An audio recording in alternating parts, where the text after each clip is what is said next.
సర్వేలో ఈ ప్రాజెక్టుకు దక్షిణ మధ్య రైల్వే అధికారులు 3 ప్రతిపాదనలు సిద్ధం చేశారు. మొదటి ప్రతిపాదన 508.45 కిలోమీటర్లు, రెండోది 511.51, మూడోది 392.02 కిలోమీటర్లుగా నిర్ణయించారు. మూడింటిని పరిశీలించిన రైల్వే శాఖ మంత్రి అశ్విని వైష్ణవ్, గనుల మంత్రి కిషన్ రెడ్డి మొదటి 2 ప్రతిపాదనలు ఆర్ఆర్ఆర్ కు దూరంగా ఉంటాయని సూచించడంతో దక్షిణ మధ్య రైల్వే 3వ అలైన్మెంట్ ను ఖరారు చేసింది. 508 కిలోమీటర్లున్న మార్గంతో పోలిస్తే ప్రస్తుతం ఖరారు చేసిన అలైన్మెంట్ దూరం తగ్గిన అభివృద్ధికి అధిక అవకాశాలున్న ప్రాంతాలకు దగ్గరలో రానుంది. 392 కిలోమీటర్లతో రింగ్ రైలు ప్రాజెక్టు సమగ్ర ప్రాజెక్టు నివేదిక డిపిఆర్ ను రైల్వే బోర్డుకు పంపించేందుకు దక్షిణ మధ్య రైల్వే సిద్ధమవుతోంది.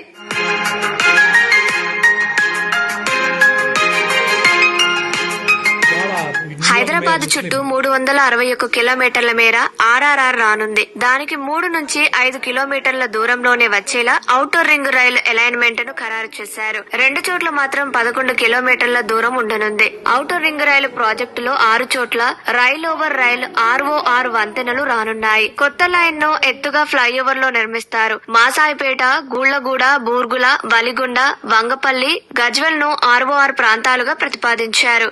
ఔటర్ రింగ్ రైలు ప్రాజెక్టుతో పరిసర ప్రాంతాల్లో ఆర్థిక